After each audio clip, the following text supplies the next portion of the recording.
하나님 말씀 구약성경 요엘서 2장 21절입니다. 구약성경 요엘서 2장 21절, 구약성경 페이지로는 1272쪽.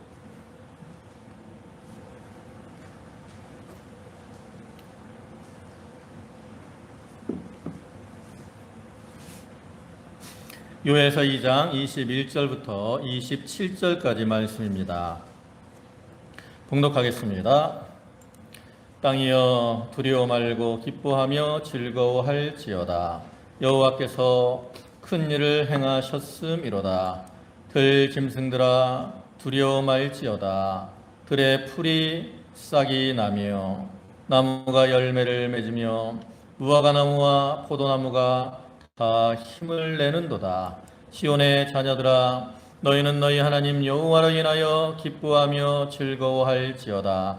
그가 너희를 위하여 비를 내리시되 이른 비와 늦은 비를 너희에게 적당하게 주시리니 이른 비와 늦은 비가 전과 같을 것이라. 마당에는 밀이 가득하고 독에는 새 포도주와 기름이 넘치리로다. 내가 전에 너희에게 보낸 큰 군대 곧 메뚜기와 늑과 황충과 팥중이에 먹은 횟수대로 너희에게 갚아주리니 너희는 먹되 풍족히 먹고 너희를 기대접한 너희 하나님 여호와의 이름을 찬송할 것이라. 내 백성이 영영이 수치를 당치 아니하리로다. 그런즉 내가 이스라엘 가운데 있어 너희 하나님 여호와가 되고 다른 이가 없는 줄을 너희가 알 것이라. 내 백성이 영영이 수치를 당치 아니하리로다. 아멘. 할렐루야. 무더운 날씨 가운데 지난 한 주간도 평안히 잘 지내셨습니까? 오늘 이 시간에도 하나님께 예배하는 모든 성도들에게 하나님 주시는 은혜와 축복이 함께 하시기를 축원합니다. 오늘 본문의 말씀인 이 요엘서는 그 이스라엘 땅에 임했던 그 메뚜기 재앙을 배경으로 해서 그들을 책망하시고 권고하시는 내용이 기록되어 있는 말씀입니다. 요엘서 1장 4절을 보면 팥종이가 남긴 것을 메뚜기가 먹고 메뚜기가 남긴 것을 늑이 먹고 늑이 남긴 것을 황충이 먹었도다. 여기 보면 팥종이 또 늑, 황충 이러한 이름들이 나오는데 이건 다 메뚜기 종류예요. 메뚜기 종류. 그래서 이스라엘 땅에 이 메뚜기로 인한 그 어떤 전무후무한 엄청난 재앙이 임함으로 그로 인해서 참 농작물들이 큰 피해를 입고 어려움을 당하는 사건이 일어났던 거죠. 근데 사실 우리가 메뚜기 재앙이다 하면 저희는 별로 이렇게 실감이 잘 안 납니다. 경험이 별로 없어요. 그죠? 여러분들 메뚜기 하면 뭐 어떤 기억들이 나세요? 그냥 논에 가서 메뚜기 몇 마리 많아봤자 뭐 그냥 좀 잡아서 볶아 먹거나 할 정도밖에 생각이 안 나지 않습니까? 그렇기 때문에 우리는 이 메뚜기로 인한 재앙이다 하면 그것이 얼마나 크고 힘들고 어려운 일들인가. 그래서 우리가 이렇게 이해가 되지 않은 경우가 많이 있습니다. 그러나 이렇게 이스라엘이 있는 그 지역은 아프리카나 이 중동 지역에서 아주 메뚜기가 아주 떼를 지어서 몇억 마리 그러한 메뚜기들이 막 새카맣게 하늘을 이렇게 덮으면서 날아다녀요. 그래가지고 그로 인해서 참 많은 피해들을 겪게 되죠. 하나님께서는 성경에서 이러한 메뚜기들을 보고 이제 이스라엘을 그 메뚜기로 징계하실 것을 경고하시기도 하죠. 그 중에 이제 보면 신명기 28장 38절 보시면 내가 많은 종자를 들에 심을지라도 메뚜기가 먹음으로 거둘 것이 적을 것이며 그랬습니다. 또 42절에서도 내 모든 나무와 토지 소사는 메뚜기가 먹을 것이며 그랬습니다. 이와 같이 이스라엘에게 있어서 이 메뚜기로 인한 재앙이라는 것은 아주 극심한 겁니다. 얼마나 극심하냐면 이스라엘 백성들이 애굽에서 나올 때 하나님께서 10가지 재앙을 내리잖아요. 근데 그 재앙들의 특성을 보면 뒤로 갈수록 재앙이 좀 많은 피해와 고통과 상처를 주는 이러한 재앙이라는 거 우리가 볼 수 있습니다. 근데 메뚜기 재앙은 몇 번째 재앙이에요? 메뚜기 재앙은 몇 번째 재앙인 것 같아요? 피, 개구리, 이, 파리, 악질, 독종, 그 다음에 우박, 그 다음에 뭐예요? 메뚜기, 그 다음에 흑암, 장자라. 그럼 몇 번째 재앙이에요? 8번째 재앙이야. 그러니까 메뚜기 재앙이 그만큼 뒤에 이렇게 나타났다는 것은 그만큼 이 메뚜기 재앙이 참 많은 고통과 피해를 주었다라는 것을 우리가 알 수 있습니다. 사실 우리가 살아가면서 어떤 큰 일을 만났을 때 그것이 나와 연관이 있으면 그것들이 좀 더 우리에게 오래 기억에 남습니다. 우리 예은이와 하은이도 이제 학창 시절 이제 거의 뭐 고등학교가 이제 고3, 하은이가 고3이니까 학창 시절이 이제 대학교 뭐 그 정도만 남았어. 근데 그들이 이렇게 얘네들이 어릴 때부터 이렇게 커왔을 때 그들도 여러 가지 사건을 겪었죠. 직접 체험은 하셨지만 뭐 세월호 사건도 있었고요. 그다음에 지금처럼 코로나로 인한 어려움도 있습니다. 뭐 그 외에도 많은 사건들이 있었지만 이런 것들이 저는 애들이 크면 그게 기억에 남을 거라고 생각을 해요. 왜냐하면 이 세월호 사건이 일어났을 때는 애들이 그로 인해서 체험학습을 못 갔다고. 또 이제 코로나로 인해서 뭐 학교생 제대로 안 되잖아. 예은이 대학교 갔지만 뭐 학교 올해도 한 번인가 가보고 시험 보러 하루 갔어, 하루.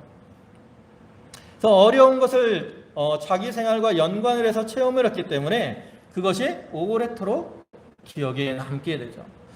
저도 이렇게 학창 시절을 이렇게 생각해 보면 가장 제 머리에 기억에 남는 사건이 어떤 거냐면 그 12.6 사태 뭔지 아시죠?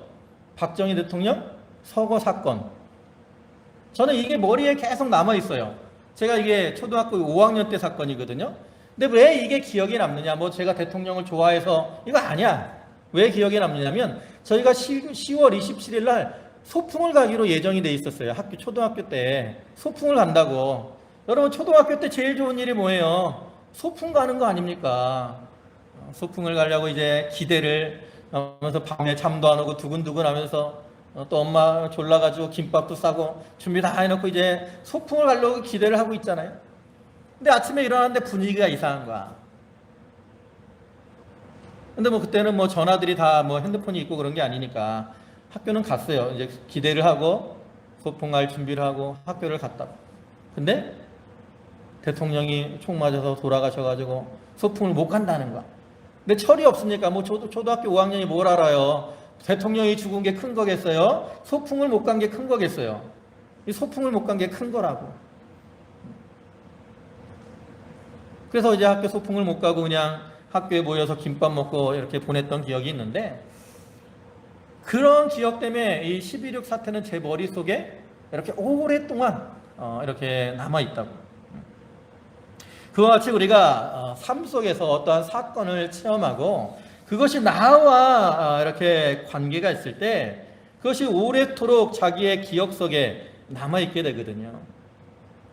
그래서 오늘 본문에서는 이렇게 남유다의 백성들이 그들이 실제로 체험한 사건인 이 메뚜기 재앙을 예를 들어서 너희가 만약에 회개하고 돌이키지 않고 계속해서 잘못된 길로 나아가면 하나님께서 메뚜기와 같이 강하고 그 수가 많은 민족을 통해서 그들을 징계하실 것이다 라고 경고를 하고 있는 거죠.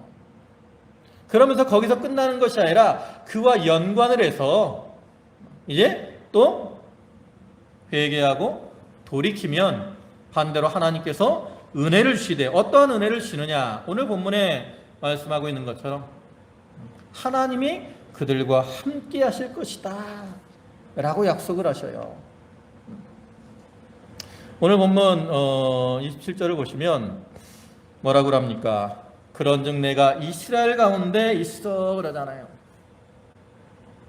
언제 하나님이 이스라엘 가운데 있어 주시나요? 물론 하나님은 항상 이스라엘 가운데 계십니다. 그러나 죄를 범하면 하나님이 그들을 일시적으로 떠나시게 된다라는 거죠. 그러나 이렇게 하나님이 일시적으로 그들을 떠났을지라도 다시 그들이 회개하고 돌이키면 하나님이 그들에게 오셔서 그들 가운데 함께 있어 주실 것이라고 이렇게 말씀을 하는 거예요. 오늘 우리가 이 말씀을 근거로 해서 이스라엘 가운데 계신 하나님이라는 제목으로 이제 말씀의 은혜를 나누고자 하는데, 우리가 이 말씀을 기억하면서 특별히 우리가 어려움 중에 우리 가운데 함께 하시는 그러한 하나님을 바라보고 그를 통해서 하나님이 주시는 위로와 또 은혜를 누리는 그러한 성도들이 되시기를 간절히 소원하는 바입니다. 이제 우리가 우리 가운데 하나님이 계신다 이렇게 말씀을 하는데, 중요한 것은 뭐냐? 우리가 그러한 하나님을 깨닫고 의식하고 살아가야 된다는 겁니다. 이 요엘서를 보면 그 시대적 배경이 정확하게 나타나 있지 않아요. 거의 1장을 보면 그냥 여호와께서 부두엘의 아들 요엘에게 이르신 말씀이라 그러죠. 다른 성경을 보면 무슨 왕 때 이런 표현들이 있어서 어느 시대인지 정확하게 알 수 있는데, 이 요엘서는 그러한 것이 없어서 정확하게는 알 수 없어요. 그래서 보통 두 가지 정도로 얘기를 하죠. 하나는 요아스 왕 때, 유다의 그 8번째 왕인 요아스 왕 때, 아니면 이제 포로 시대 때, 두 가지 정도로 추정을 하는데, 이제 대부분 신학자들은 이 요아스 왕 때로 이제 추정을 합니다. 근데 이 요아스 왕 때는 어떤 상황이었냐면, 이제 남북으로 이스라엘과 유다가 갈라진 다음에는 한 100년 정도 시간이 지난 때예요. 그러니까 100년 정도 지났기 때문에 이제 뭐 정치적으로 그 갈등은 어느 정도 이제 해소가 된 이러한 상황이었습니다. 그러나 남유다나 북이스라엘이나 종교적으로 아주 패역한 그러한 시대였어요. 이 요아스 왕 이전에 남유다를 다스리는 사람이 누구냐면 아달랴라고 하는 여인입니다. 왜 갑자기 유다의 왕 중에 아달랴라고 하는 여인이 나오느냐? 이 여인은 아하시아라고 하는 왕의 어머니. 근데 이 여인은 원래 북이스라엘의 아합 왕의 딸입니다. 근데 아하시아가 죽었어요. 그러니까 이 아하시아의 어머니인 이 아달랴가 어떻게 행하냐면 자기가 왕이 되려고 한다고. 그래서 열왕기하 11장 1절을 보면 아하시아의 모친 아달랴가 그 아들의 죽은 것을 보고 일어나 왕의 씨를 진멸하였으나, 자기가 왕이 되려고 왕의 다윗 왕조의 그 혈족들을 다 진멸하려고 했다라는 거죠. 이걸 볼 때 이 아달랴라는 여인이 얼마나 참 잔인하고, 왕의 씨라는 게 누구냐면 자기의 아들들, 자기의 손자들, 이런 사람들이에요. 얼마나 잔인한 여인입니까? 하나님께서 그 가운데 이제 이 요아스라는 아주 6살짜리 아이를 숨기죠. 그래서 성전에서 이제 이 아이가 숨어서 자라나게 됩니다. 그래서 이 아달랴가 왕이 돼서 이 남유다를 일시적으로 다스렸고, 또 이 여인은 우상을 섬기는 그 어머니 이세벨을 본받아서 바알과 아세라 우상을 섬기는 여인이었다고. 그렇기 때문에 이제 이 여인이 남유다에게도 이러한 이 바알 우상을 퍼뜨려 가지고 백성들로 하여금 그것을 섬기게 하고 있었다. 그러다가 이제 이 대제사장인 여호야다가 혁명을 해서 이 아달랴를 처형하고, 그다음에 아까 숨겨서 살렸던 이 요아스를 왕으로 세우게 됩니다. 그래서 이제 다윗 왕권이 복권이 되지만 종교적으로는 이 여호야다가 아주 많은 노력을 했음에도 불구하고 여전히 이 남유다는 종교적으로 타락을 하고 있었습니다. 그리고 이제 역대하 24장 17절과 18절을 보면 여호야다가 죽은 후에 유다 방백들이 와서 왕에게 절하매 왕이 그의 말을 듣고 그 열주의 하나님 여호와의 전을 버리고 아세라 목상과 우상을 섬긴 거로 이 죄로 인하여 진노가 유다와 예루살렘에 임하니라 이렇게 말씀하고 있는 것처럼 이제 그 요아스를 이렇게 옆에서 권고하던 여호야다 제사장이 죽었다고. 그러니까 이 요아스가 이제는 다른 방백들의 말을 들어가지고 하나님을 섬기지 않고 다른 이 아세라 또 바알 이러한 우상들을 섬기고 있다는 거예요. 심지어 이 요아스는 그 후에 이제 이 여호야다의 아들인 스가랴라는 사람이 와서 하나님의 뜻을 따라서 그 요아스를 책망을 한다고. 근데 요아스가 어떻게 해요? 그 스가랴를 죽이죠. 돌로 쳐서 죽인다. 그만큼 이 유다가 아주 죄악으로 관영한 타락이 심각한 이러한 상태였습니다. 그래서 이렇게 남유다가 참 신앙적으로 타락을 해서 잘못된 길로 가고 있을 때 이 남유다에 이제 엄청난 메뚜기 재앙이 임하게 되었고 이것을 계기로 이제 이 요엘 선지자가 너희가 이렇게 죄악으로 인해서 죄악의 길을 걸어가니까 하나님께서 이런 메뚜기 재앙을 1차적으로 너희에게 내린 것이다.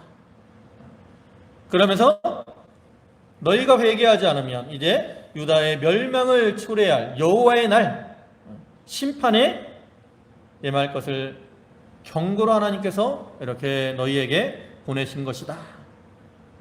이렇게 경계를 하면서 이제 회개를 촉구하고 있다라는 거죠. 그럼 우리가 이제 여기서 생각을 해볼 것은 이 남유다 이들은 하나님의 백성이고 특별히 그들 가운데 여호와의 성전도 있고 하나님의 선택을 받은 그러한 백성들이잖아요. 그렇다면 그들이 당연히 하나님을 의식하고 하나님을 잘 섬기며 살았어야 되는데 왜 그들이 이렇게 하나님을 떠나서 참 패역한 모습으로 죄악이 가득 찬 이러한 모습으로 살아가고 있을까? 그 이유는 뭐냐면 그들이 자기들 가운데 함께 하시는 하나님을 깨닫지 못하고 의식하지 못하고 살아가기 때문이라는 거죠. 하나님이 함께 하시는 것을 깨닫지 못하기 때문에 어떻게 행해요? 자기 소견에 좋은 대로 행하고 있다라는 거죠. 우리가 사사기 말씀을 보면 사사시대에는 이스라엘 백성들에게 많은 하나님의 징계가 임하는 걸 볼 수 있습니다. 그럼 왜 사사시대에는 이렇게 많은 징계가 임했을까? 그 이유를 사사기에서는 이렇게 표현을 해요. 거기 21장 25절을 보면 이렇게 말씀을 합니다. 이스라엘에 왕이 없으므로 백성들이 자기 소견에 좋은 대로 행하였다. 어떻게 행했어요? 자기 소견에 옳은 대로 행했다 그랬어요. 누구 소견에? 내 소견. 이건 무슨 뜻이냐면 내 마음대로 내가 좋아하는 일, 내가 기뻐하는 일, 나한테 유익이 되는 일, 이러한 일들을 행했다라는 그러한 의미죠. 자, 여기 보세요. 뭐들 보시나? 이렇게 고개들을 숙이고 계셔요.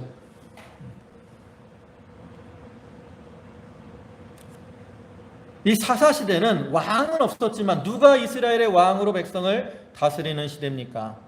하나님이 왕으로서 사사를 대신 이렇게 세우셔서 그들을 통해서 이스라엘을 다스리던 이러한 시대였습니다. 그렇기 때문에 이스라엘 백성들은 하나님이 우리의 왕이 되신다라는 것을 의식하고 살았어야 돼. 그런데 이스라엘 백성들은 눈에 보이는 왕이 없다 그래서 누구 마음대로 살았어요? 자기 소견에 오른 대로, 자기 마음대로 이렇게 살아갔다라는 거죠. 그렇기 때문에 죄악의 길을 걸어갔고, 그로 인해 많은 징계를 당하고 말았다라는 거죠. 우리가 삶 속에서 보면, 여러분들 자녀를 기르시니까 알겠지만, 자녀들이 부모가 있을 때와 부모가 없을 때 행동은 어때요? 똑같습니까? 좀 다른 걸 볼 수 있어요. 특별히 말썽을 많이 피우는 애들이, 밖에 나가서 이렇게 막 나쁜 짓을 하는 애들이 부모가 있을 때와 없을 때는 행동이 많이 다릅니다. 함부로 사는 애들도 부모가 있을 때는 어떻게 해요? 보통 함부로 하지 않아요. 또 부모님들이 자녀들이 뭐 어떤 잘못을 해도 어디 뭐 경찰서에 가거나 선생님 부르면 뭐라 그래요? 우리 아이는 절대 그런 아이가 아니에요. 그렇게 말하잖아요. 왜? 아이들이 부모 앞에서는 바로 하려고 그러기 때문에 그래요. 근데 그게 애들만 그런 게 아니에요. 애들만. 어른들도 그래요. 우리는 누가 나를 보지 않는다라고 생각을 하면 어떻게 해요? 함부로 행동을 해요. 그러나 누가 나를 보고 있다라는 것을 느끼게 되면 어떻게 해요? 조심을 하죠. 대표적으로 운전을 할 때 우리나라 사람들은 성격이 좀 급해가지고 과속도 많이 하고 막 주월도 하고 끼어들기도 하고 그러잖아요. 근데 앞에 경찰차가 있으면 막 과속합니까? 안 해요. 심지어 과속 단속기만 있어도 조심하죠. 근데 저도 그렇게 과속을 가끔 할 때가 많다고. 누가 본다, 이걸 의식하면 조심을 해요. 근데 그렇지 않으면 함부로 행동을 한다라는 거죠. 우리 성도들도 마찬가지예요. 우리가 하나님이 나와 함께 하신다라는 것을 의식하면 우리가 늘 모든 면에 조심합니다. 말도 조심하고 행동도 조심하고, 예배 드릴 때도 좀 더 어떻게 드려요? 집중하고. 그런데 우리가 그러지 못하는 것은 하나님이 이 가운데 있다는 걸 어떻게 해요? 의식하지 않기 때문에 딴짓한다고. 밖에 나가서 말이나 행동을 함부로 하죠. 물론 사람은 다 알지 못하지만 우리 하나님은 우리와 함께 하십니까? 함께 안 하십니까? 예수님께서 마태복음 28장에서 이렇게 말씀하시죠. 볼지어다 내가 세상 끝날까지 너희와 항상 함께 있으니라. 언제까지 함께 하신다고 말씀합니까? 그런데 예수님이 이 말씀을 하시면서 그 앞에 단서를 달았어요. 뭐라고? 볼지어다. 뭐 하라고요? 봐야 된다라는 거예요. 깨달아야 된다라는 거예요. 뭘? 주님이 우리와 함께 하시는 걸 깨달아야 된다라는 거예요. 주님은 우리와 함께 하시는데 우리가 바라보지 못하고 깨닫지 못하니까 어떻게 살아요? 내 마음대로, 내 소견에 좋은 대로 사는 거예요. 하나님은 임마누엘의 하나님이라고 말씀하시잖아요. 임마누엘의 뜻이 뭡니까? 하나님이 저희와 함께 하신다.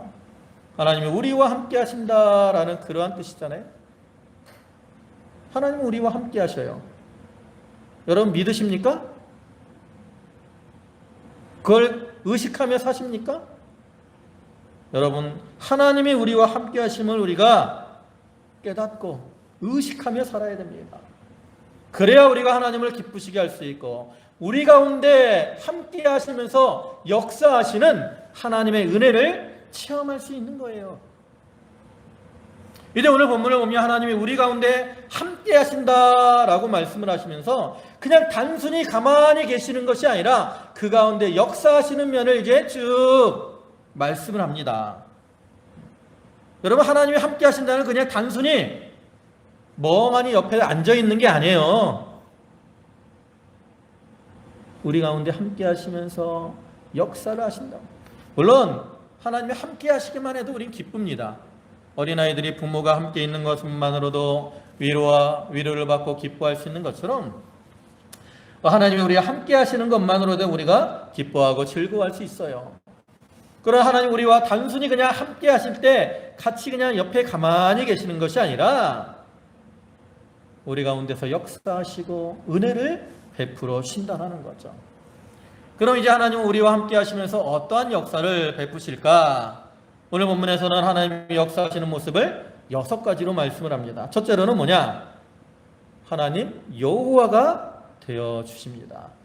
거기 27절 다시 보시면 그런즉 내가 이스라엘 가운데 있어 너희 하나님 여호와가 되고 그랬어요. 여기 여호와라는 말은 헬라어로 쓸 때는 아도나이라는 단어를 사용을 했습니다. 이 아도나이라는 말은 주라는 뜻이에요. 그리고 또 언약의 하나님을 의미하기도 합니다. 그러니까 여기서 하나님이 너희 하나님 여호와가 된다라는 말은 하나님이 우리의 주인이 되어주신다라는 그러한 말이고, 오늘날로 말하면 우리의 아버지가 되어주신다라는 것을 의미하는 겁니다. 세상에서 부모가 없는 사람들을 우리가 뭐라고 합니까? 고아라고 하죠. 고아들이 왜 세상에 살아가기가 힘이 듭니까? 다른 여러 가지 이유가 있겠지만 가장 큰 이유는 뭐예요? 부모가 없기 때문에 그래요. 부모가 없기 때문에 의지할 사람도 없고, 그로 인해 많은 고난과 어려움을 겪게 되죠. 반면에 부모가 있으면 그것만으로도 자녀들에게는 큰 위로와 힘이 되지요. 이건 부모가 뭐 잘났든지 못났든지와는 상관이 없다고. 부모가 존재하는 그것만으로도 자녀들에게는 큰 힘이 되는 거예요. 그와 하나님께서 우리 가운데 함께 하시면서 주님은 우리의 하나님 여호와가 되셔서 우리의 주가 되시고 우리의 아버지가 되어신다라는 거죠.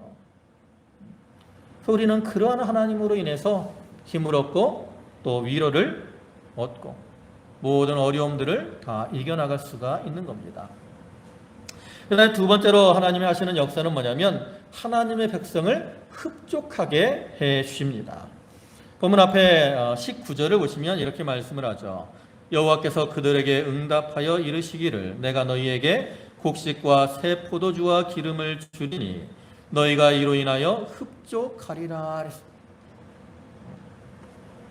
과거 이스라엘 백성들이 하나님을 떠나서 세상을 의지하고 살 때는 그들이 의지하던 것들이 다 끊어지고 만족이 없었습니다.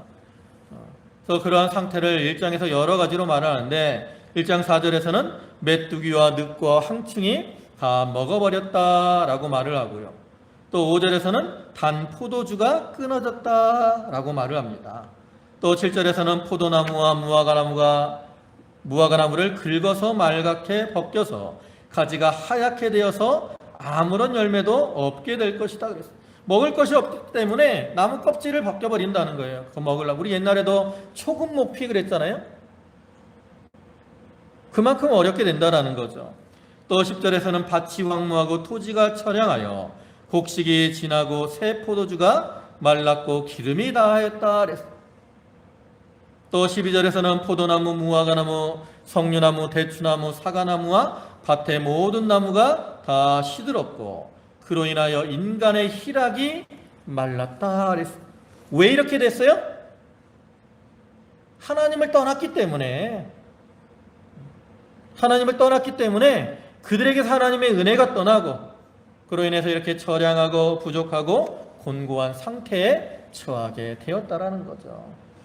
그러나 이제 그들이 회개하고 돌이키면 하나님께서 그들 가운데 함께 하심으로 그들에게 모든 것을 풍족하게 해주셔서 흡족하게 해 주신다라는 거예요. 여러분, 우리가 학개서를 보면 그러한 모습을 보죠. 학개서에서 보면 이스라엘 백성들이 이제 바벨론에서 돌아와서 성전 건축을 하다 중단을 했다고. 여러 가지 이유들 핑계를 대고 성전 건축을 중단했어요.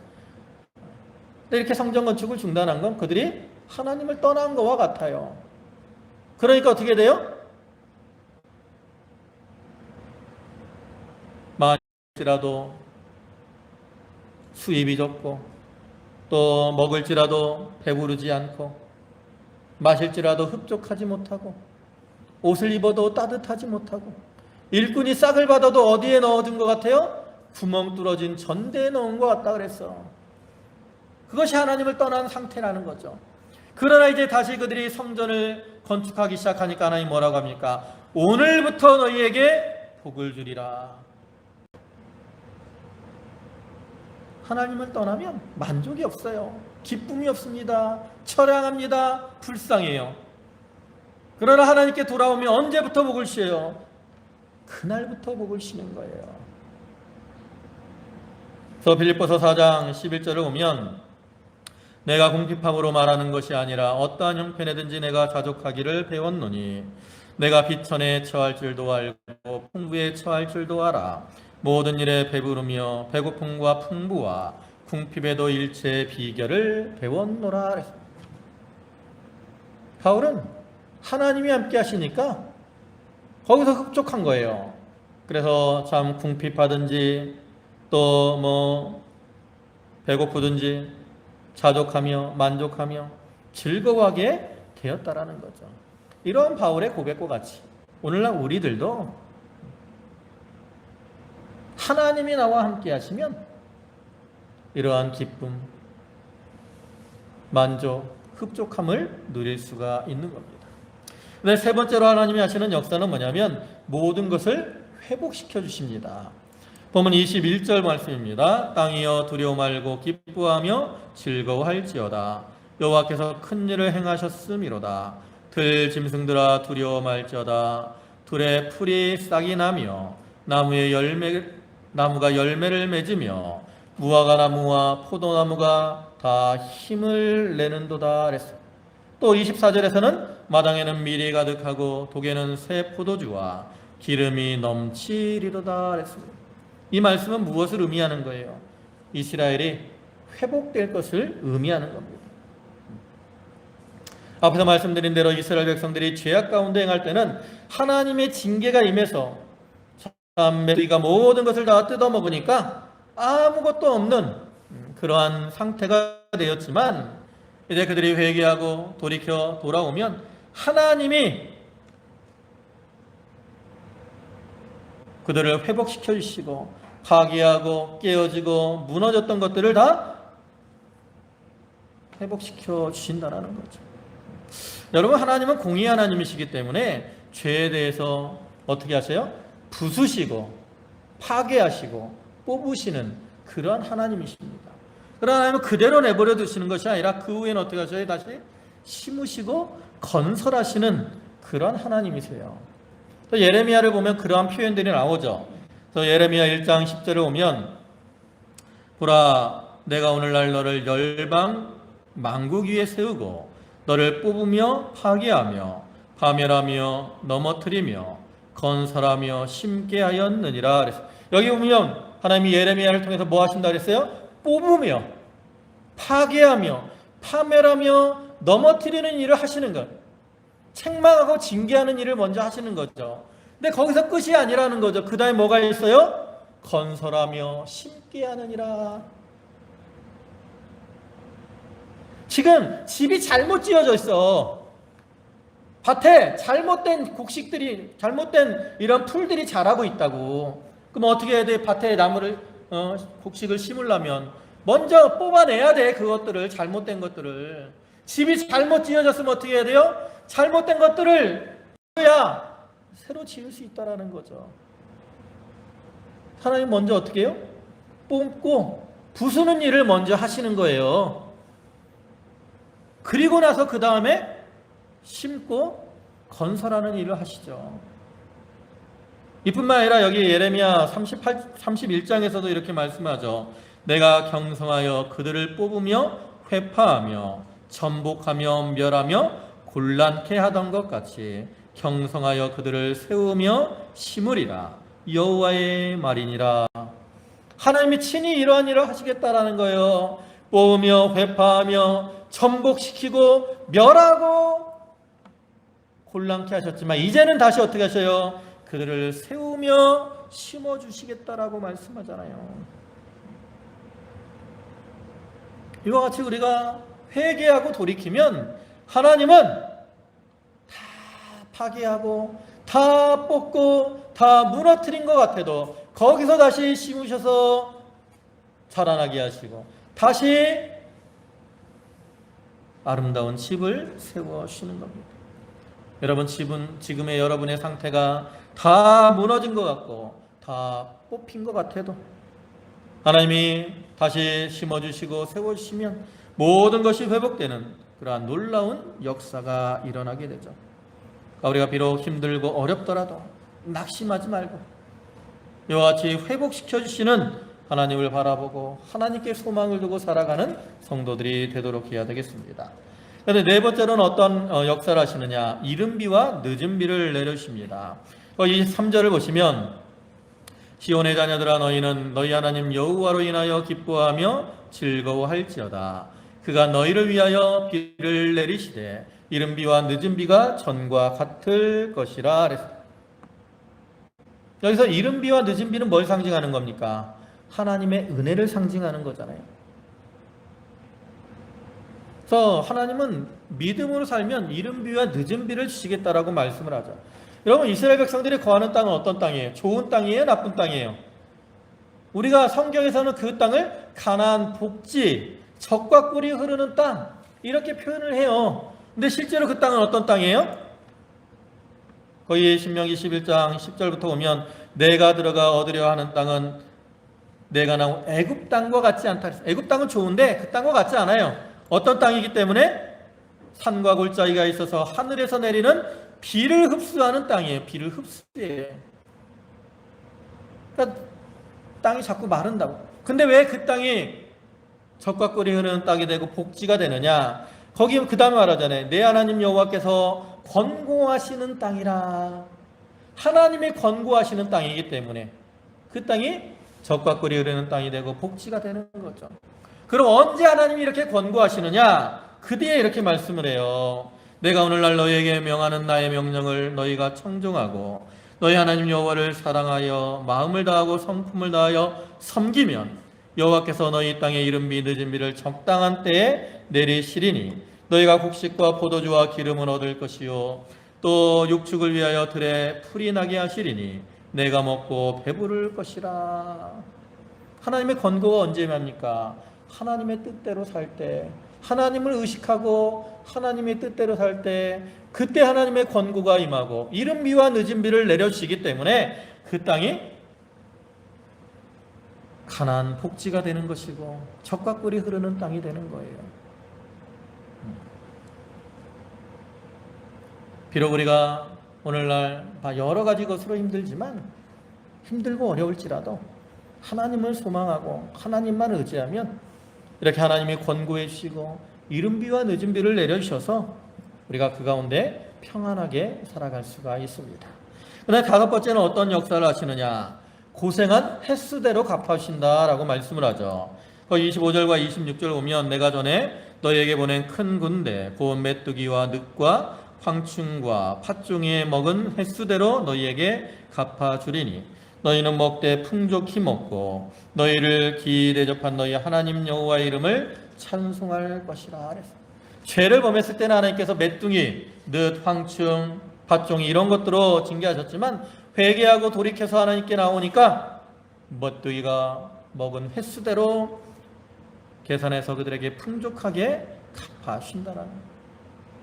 그래서 하나님께서 우리 성도들을 고난 당한 그 이상으로 갚아주실 것을 의미하는 겁니다. 하나님은 공의 하나님이시기 때문에 성도들이 잘못했을 때는 징계할 수밖에 없어요. 그러나 사랑의 하나님이시기 때문에 회개하고 돌이키면 그보다 더 큰 사랑으로 우리에게 갚아주십니다. 세상 사람들은 그걸 알지 못하기 때문에 우리가 고난당하면 우리를 비웃고 조롱합니다. 뭐라 그래요? 하나님 믿어도 소용도 없지 않느냐? 왜 그래요?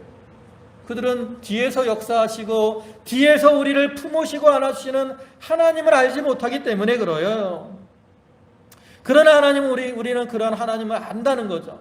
우리 뒤에서 우리가 고난당할 때 어려울 때 우리를 안으시고 품으시고 업어주시는 그런 하나님, 더 많은 것으로 갚아주시려고 기다리시는 그런 하나님이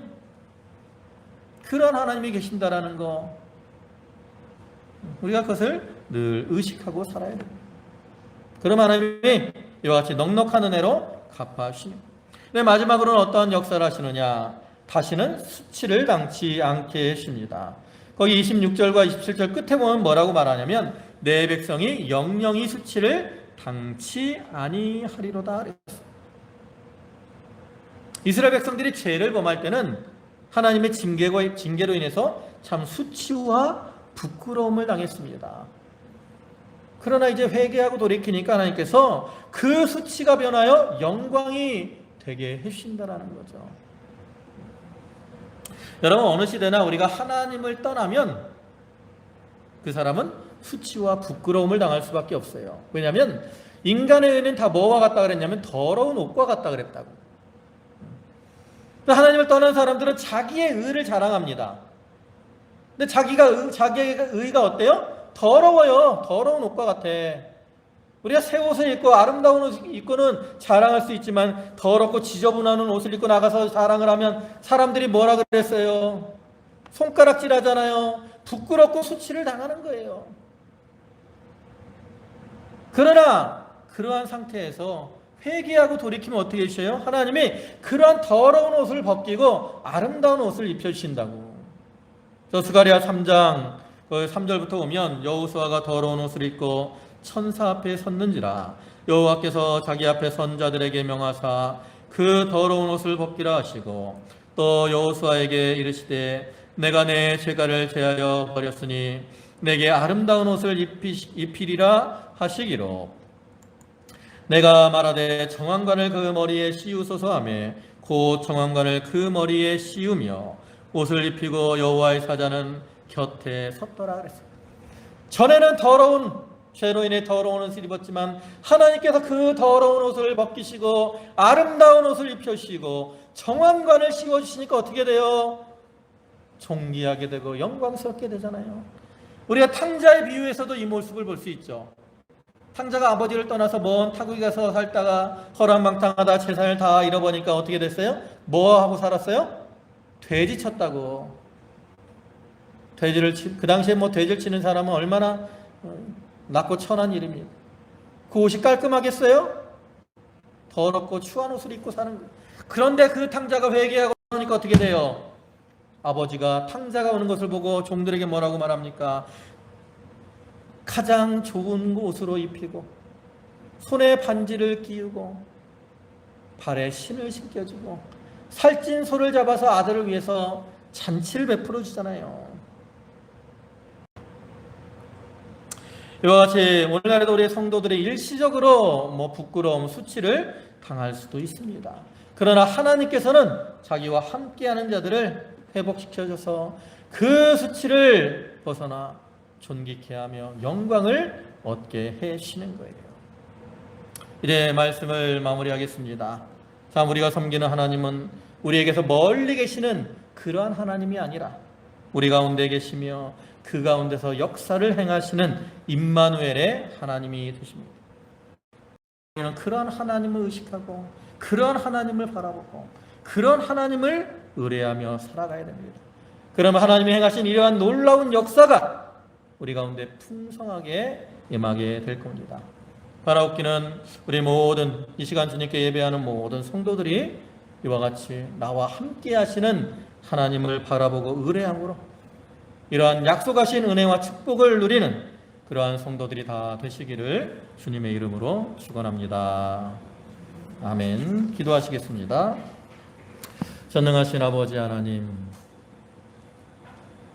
이스라엘 백성들이 죄악으로 인해 메뚜기 재앙을 당하고 참 처량하고 불쌍하고 가련한 그러한 처지가 되었지만 하나님은 그러한 이스라엘 백성들을 향해서 회개하고 돌이키면 내가 너희 가운데 거하며 너희 하나님 여호와가 되어 주실 것이다 라고 약속을 하셨습니다. 이러한 약속과 같이 하나님은 오늘날에도 우리 가운데 거하시며 우리 하나님이 되셔서 역사하시고 또 은혜를 더하여 주심을 믿습니다. 저희가 그 하나님을 의식하며 의뢰하며 그를 통해 하나님이 주시는 은혜와 은총을 누리며 살아가는 성도들이 되게 하여 주시옵소서. 아버지 하나님, 오늘도 귀한 주의를 허락하시고 저희를 불러주심에 감사를 드립니다. 저희 성도들 감사함으로 주님께 예물을 드렸사오니 그 바치는 손길과 심령의 은총을 더하시고 필요한 모든 것으로 저들에게 충만케 채워 주시옵소서. 예수님의 이름으로 감사하며 기도 올리옵나이다. 아멘.